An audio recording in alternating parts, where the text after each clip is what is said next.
എല്ലാവർക്കും നമസ്കാരം. കുറച്ച് യാത്രകൾക്കും തിരക്കുകൾക്കും ഇടയിലായതുകൊണ്ടാണ് വീഡിയോ ഫേസ് കാണിച്ച് റെക്കോർഡ് ചെയ്യാൻ പറ്റുന്നില്ല. അപ്പോൾ അതുകൊണ്ട് ആണ് ഇങ്ങനെ സ്ക്രീന് റെക്കോർഡ് ചെയ്തിട്ട് വീഡിയോ ഈ പ്രാവശ്യം ഇടുന്നത്. ഇത് ഇത്രയും ഇമ്പോർട്ടൻ്റ് ആണ്, കാരണം ഈ സമയത്ത് എല്ലാവർക്കും തോന്നുന്ന കുറച്ച് കാര്യങ്ങൾ അഡ്രസ്സ് ചെയ്യാം എന്നുള്ളതുകൊണ്ടാണ് ഈ വീഡിയോ ഇന്ന് തന്നെ ചെയ്യാം, ഇനി ഇത് നീട്ടി വെക്കണ്ട എന്ന് വിചാരിച്ചത്.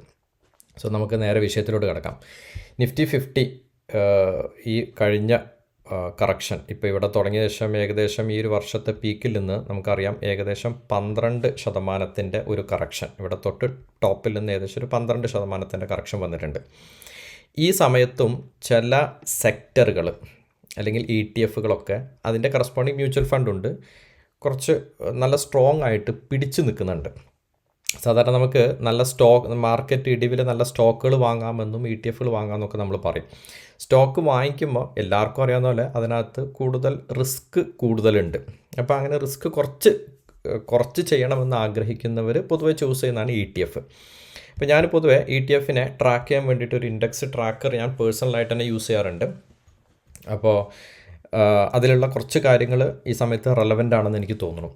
ഇപ്പോൾ ഇതിനകത്ത് നമ്മുടെ ഇൻവെസ്റ്റ് ചെയ്യുന്ന മിക്ക ഇൻഡെക്സുകൾ നിങ്ങൾക്ക് ഇവിടെ കാണാൻ പറ്റും. Media, reality, IT, FMCG, energy, auto, PSE, PSU, banks, private banks, financial services, mid cap, infrastructure, ഇങ്ങനെ തുടങ്ങിയ ഒരുപാട് സെക്ടറുകൾ ഇതിനകത്തുണ്ട്. അപ്പോൾ ഈ സെക്ടറുകളെല്ലാം ഇതിൻ്റെ പീക്കിൽ നിന്ന്, ഇപ്പോൾ മീഡിയ സെക്ടർ ആണെങ്കിലും റിയാലിറ്റി ആണെങ്കിലും IT ആണെങ്കിലും ഒക്കെ ഏറ്റവും കൂടുതൽ ഫാൾ വന്ന 3 സെക്ടറുകളാണിത്. 49, 38, 36%ഓളൊക്കെയാണ് ഇതിൽ ഫാൾ വന്നിട്ടുള്ളത്.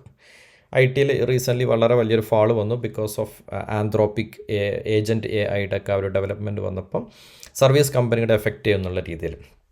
പക്ഷേ ഇവിടെ ഈ ഒരു ഇയർ തുടങ്ങിയതിന് ശേഷം 2026 ഓൾമോസ്റ്റ് ഒരു 2.5 മന്ത്സായി. അപ്പോൾ ലാസ്റ്റ് 2 മന്ത്സ് ഡാറ്റ എടുത്തു കഴിഞ്ഞാൽ അതിനകത്തുനിന്ന് കുറച്ച് ഫാള് വന്നിട്ടുള്ളത്, അതായത് ഈ വാറിൻ്റെ ടെൻഷൻ വന്നപ്പോഴും വളരെ സ്ട്രോങ് ആയിട്ട് പിടിച്ചു നിന്ന സെക്ടേഴ്സ് നമുക്ക് നോക്കാം. ഇപ്പം ഞാനിതിനെ ജസ്റ്റ് ഒന്ന് സോർട്ട് ചെയ്യുന്നു, Z2 റിവേഴ്സ് ഓർഡറിലൊന്ന് സോർട്ട് ചെയ്യുമ്പോൾ നമുക്കിവിടെ കാണാൻ പറ്റുന്നത് 3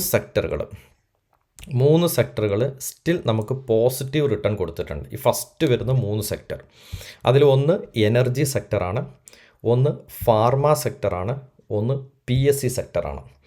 ഈ 3 സെക്ടറുകളും വളരെ സ്ട്രോങ് ആയിട്ട് പിടിച്ചു നിൽക്കുന്നു എന്നുള്ളതാണ്. മെറ്റൽ ഓഫ് കോഴ്സ് നമുക്കറിയാം കഴിഞ്ഞ വർഷങ്ങളിൽ വലിയ റാലി കൊടുത്തതുകൊണ്ട് ഇനി അതിനകത്തോട്ട് കൂടുതലായിട്ട് ചിന്തിക്കുന്ന ചെറിയൊരു പോർഷൻ കൊടുക്കുന്നതിൽ തെറ്റില്ല. സാധാരണ നമുക്കറിയാം ഇപ്പോൾ ഗോൾഡ് ആണെങ്കിലും സിൽവർ ആണെങ്കിലും ഒക്കെ വാറ് വരുന്ന സമയത്ത് വളരെ പെട്ടെന്ന് കയറിപ്പോകുന്നതാണ്. പക്ഷേ ഇപ്രാവശ്യം അങ്ങനെ ഒരു കയറ്റം നമ്മൾ കണ്ടില്ല. അതിന് പ്രധാനപ്പെട്ട കാരണം കഴിഞ്ഞ വർഷങ്ങളിൽ ഗോൾഡും സിൽവറും വളരെ വലിയൊരു റാലി കൊടുത്തു എന്നുള്ളതുകൊണ്ട് തന്നെയാണ്. ഇനി അതിനകത്തൊരു പൊട്ടൻഷ്യൽ ആളുകൾ കാണാത്തതുകൊണ്ടാണ് ഓഫ് കോഴ്സ് അതിനകത്ത് അത്രയും കൂടുതൽ ഇൻവെസ്റ്റ് ചെയ്യാത്തത്. അല്ലെങ്കിൽ ഗോൾഡും സിൽവറും ഒക്കെ വളരെ വലിയൊരു റിട്ടേൺ കൊടുത്തേനെ. ഇൻഫ്രയും അതേപോലെ, ഇൻഫ്ര മെറ്റൽ പോലെയല്ല, അറ്റ്ലീസ്റ്റ് ഒരു മൊമെൻറ്റം കാണിക്കുന്നുണ്ട്. പക്ഷേ ടോപ്പ് 3 ഏതാണെന്ന് ചോദിച്ചു കഴിഞ്ഞാൽ Nifty energy, Nifty pharma, Nifty PSE, ഈ 3 സെക്ടറുകളാണ് ഇപ്പോൾ സ്ട്രോങ് ആയിട്ട് നിൽക്കുന്നത്. ഇതിൽ എനർജി സെക്ടർ ഓഫ് കോഴ്സ് നമുക്ക് അറിയാം, ഇപ്പോൾ ഈ ഇറാൻ്റെ ഇഷ്യൂ കാരണം ഈ ഓയിൽ സപ്ലൈ കുറവാണ്, ഡിമാൻഡ് കൂടുതലാണ്. അതുകൊണ്ടാണ് എനർജി സെക്ടർ കുറച്ചൊരു ബൂം കാണിക്കുന്നത്. ഓക്കെ, പക്ഷേ ഈ വാറ് നിൽക്കുന്നിടത്തോളം ഒരു സമയം ഈ ഒരു എനർജി സെക്ടർ സ്ട്രോങ് ആയിരിക്കും. പക്ഷേ ഫാർമ സെക്ടർ ഒരുപാട് കാലത്തെ കൺസോൾട്ടേഷന് ശേഷം ഒരു സ്ട്രോങ് മൊമെൻറ്റം കാണിക്കുന്നുണ്ട്, അല്ലെങ്കിൽ ആ ഒരു നല്ല ടൈറ്റ് റേഞ്ചിൽ ഒരു ബ്രേക്ക് ഔട്ടിന് റെഡിയായി നിൽക്കുന്നതുകൊണ്ട് എനിക്ക് ചാർട്ടുകൾ നോക്കുമ്പോൾ കാണാൻ പറ്റി. പിന്നെ PSE സെക്ടർ ഒരുപാട് ഇടിഞ്ഞു പോയൊരു സെക്ടറായിരുന്നു, ഇപ്പോൾ തിരിച്ച് കയറുന്നുണ്ട്. ഓക്കെ, അപ്പോൾ ഈ 3 സെക്ടറും നമുക്ക് ജസ്റ്റ് ഒന്ന് ചാർട്ടിലൂടെ ഒന്ന് ക്വിക്കായിട്ട് നോക്കാം. ഞാനിപ്പോൾ ഇവിടെ ഫാർമ സെക്ടർ എടുത്തിട്ടുണ്ട്, ജസ്റ്റ് ട്രേഡ് വ്യൂവിലെടുത്താണ്. ഇപ്പോൾ ഈ ഫാർമ സെക്ടറിൽ വളരെ വളരെ ക്ലിയർ ആയിട്ട് ഇവിടെ നിന്ന് ഇങ്ങോട്ട് ഒരു ക്ലിയർ അപ്പ് ട്രെൻഡ് ഇവിടെ കാണാൻ പറ്റുന്നുണ്ട് ഫാർമ സെക്ടറിൽ. ഇതിൽ ഈ ഗ്രീൻ കളറിൽ കാണിച്ചിട്ടുള്ള 50-day മൂവിങ് ആവറേജുമാണ്, റെഡ് കളറിൽ കാണിച്ചിട്ടുള്ള 20-day മൂവിങ് ആവറേജാണ്. അപ്പോൾ ഈ 2 മൂവിങ് ആവറേജിനോടൊപ്പം അല്ലെങ്കിൽ അതിൻ്റെ അല്പം മേലെ ആയിട്ടാണ് പോകുന്നത്. പക്ഷേ ഒരു ക്ലിയർ അപ്പ് ട്രെൻഡ് ഇതിനകത്ത് കാണുന്നുണ്ട്. ഇനി അടുത്ത സെക്ടർ എനർജി സെക്ടറാണ്. നിഫ്റ്റി എനർജി അല്ലെങ്കിൽ CNX എനർജി എന്ന് അടിക്കാം. സോ നിഫ്റ്റി എനർജി സെക്ടറും ഇതേപോലെ തന്നെയാണ്. ഇവിടെ തൊട്ട് ഈ താഴത്തെ ഡൗണിൽ നിന്ന് ഇപ്പോൾ ഒരു ക്ലിയർ അപ്പ് ട്രെൻഡ് മുകളിലോട്ട് കാണിക്കുന്നുണ്ട്.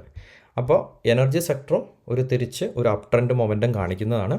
ഇനി നമ്മൾ പറഞ്ഞ സെക്ടറായിരുന്നു നിഫ്റ്റി ഫാർമ പറഞ്ഞു, നിഫ്റ്റി എനർജി പറഞ്ഞു, നിഫ്റ്റി PSE സെക്ടർ. PSE ഒരുപാട് ഫാള് വന്നതിന് ശേഷം പിടിച്ചു നിൽക്കുന്ന സെക്ടറാണ് അല്ലേ, Nifty PSE sector. So Nifty PSE ഇതേപോലത്തെ ഫാർമയെ പോലെ തന്നെ എനിക്ക് ഭയങ്കര സ്ട്രോങ് ആയിട്ട് തോന്നുന്ന സെക്ടറാണ് നിഫ്റ്റി PSE സെക്ടർ എന്ന് പറയുന്നത്. ഒരു ക്ലിയർ അപ് ട്രെൻഡ് ഉണ്ട്, മൂവിങ് ആവറേജിന് എബോവ് ആയിട്ട് ട്രേഡും ചെയ്യുന്നു. ഞാൻ നേരത്തെ പറഞ്ഞ ഗ്രീൻ കളർ 50-day മൂവിങ് ആവറേജും റെഡ് കളർ 200-day മൂവിങ് ആവറേജുമാണ്. ഇതിൻ്റെ രണ്ടിനും മുകളിൽ ട്രേഡ് ചെയ്യുന്നു. അപ്പോൾ അത്യാവശ്യം നല്ല സ്ട്രോങ് ആയിട്ട് നിൽക്കുന്നു. ഇനി ഈ 3 സെക്ടറുകളുണ്ട്. ഇവിടെ നമുക്ക് ഇൻവെസ്റ്റ് ചെയ്യാൻ പറ്റുന്ന ഓപ്പർച്യൂണിറ്റികൾ എവിടേക്കാണ്? അപ്പോൾ നമുക്ക് അതൊന്ന് ജസ്റ്റ് നോക്കാം.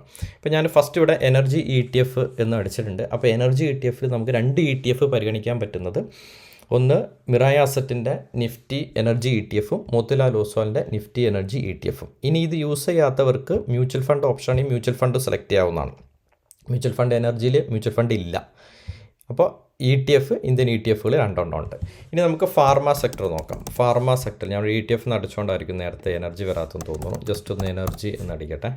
എനർജിയിൽ മ്യൂച്വൽ ഫണ്ട് ഉണ്ടാവേണ്ടതാണ്. ഉണ്ട്.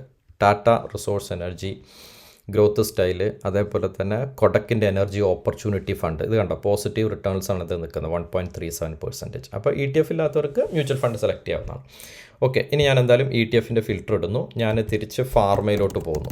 ഇതേപോലെ നമുക്ക് ഫാർമ ബീസ് ഉണ്ട് നിപ്പോണിൻ്റെ. സോ ഫാർമ ബീസ് കൺസിഡർ ചെയ്യാവുന്നൊരു ഓപ്ഷനാണ്. മ്യൂച്വൽ ഫണ്ട് ഓപ്ഷൻസിലാണെങ്കിൽ അതിൻ്റെ റെസ്പെക്റ്റീവ് ആയിട്ടുള്ള ഫാർമ ഹെൽത്ത് കെയർ ഉണ്ട്. ഇതൊരു തിമാറ്റിക് ഫണ്ടാണ്, പോസിറ്റീവ് റിട്ടേൺസ് കൊടുത്തിട്ടുണ്ട്. പിന്നെ താഴോട്ട് വന്നു കഴിഞ്ഞാൽ Tata India pharma and health care ഉണ്ട്, അതേപോലെ HDFC ഫാർമ ഉണ്ട്. അപ്പോൾ മ്യൂച്വൽ ഫണ്ട് ആണെങ്കിലും ETF ആണെങ്കിലും ഏതാണെങ്കിലും ചൂസ് ചെയ്യുക എന്നുള്ളതാണ്. ഇനി നമ്മൾ പറഞ്ഞ അടുത്തത് CPSE ETF. CPSEൽ വരുന്നത് CPSE ETF ഒരു കാലത്ത് വലിയ റിട്ടേൺ കൊടുത്തതായിരുന്നു, തിരിച്ച് മൊമെൻറ്റം കാണിക്കുന്നുണ്ട്. പിന്നെ ഗ്രോൻ്റെ നിഫ്റ്റി PSE ETF, പിന്നെ മോത്തിലാലിൻ്റെ നിഫ്റ്റി PSE ETF. അപ്പോൾ ഇത് 3ഉമാണ് PSE സെക്ടറിൽ വരുന്ന ETF.